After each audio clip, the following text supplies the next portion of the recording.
একতরফা তালাক বন্ধে আইন চাই।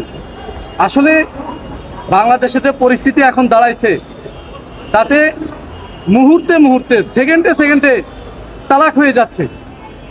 আইন পাশ করা আছে যে পুরুষ তার ইচ্ছা হলেই তালাক দিয়ে দেবে, কোনো কারণ লাগবে না। আবার স্ত্রীদের ক্ষেত্রে আইন আছে, তারা কি করবে, স্বামীর সাথে সংসার করবে না, ইচ্ছা হলো নিজেকে তালাক দিয়ে সে স্বামীর থেকে বিচ্ছিন্ন হয়ে যাবে।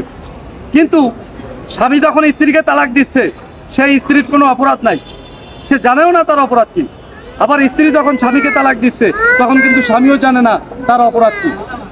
আর এই কারণেই কিন্তু যখন যার ইচ্ছা সেই একতরফা তালাক দিচ্ছে। একটা পুরুষ স্ত্রী যদি তাকে তালাক দেয় কোনো সমস্যা নাই, সে যে কোনো কাজ করে খেতে পারবে।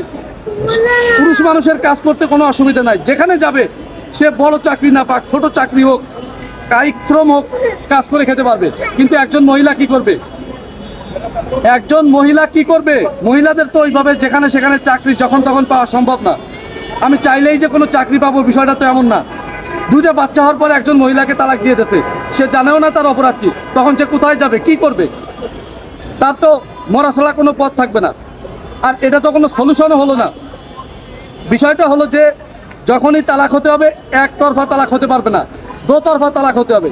দুই পক্ষ উপস্থিত থাকবে, দুজনের কাছে শোনা হবে যে কার সমস্যা, কি সমস্যা। শোনার পরে যদি মনে হয় যে তালাক দেওয়া দরকার তখন তালাক হবে। আর এই আইনটা যদি চালু হয় তাহলে বাংলাদেশের লক্ষ লক্ষ তালাক অটোমেটিক বন্ধ হয়ে যাবে।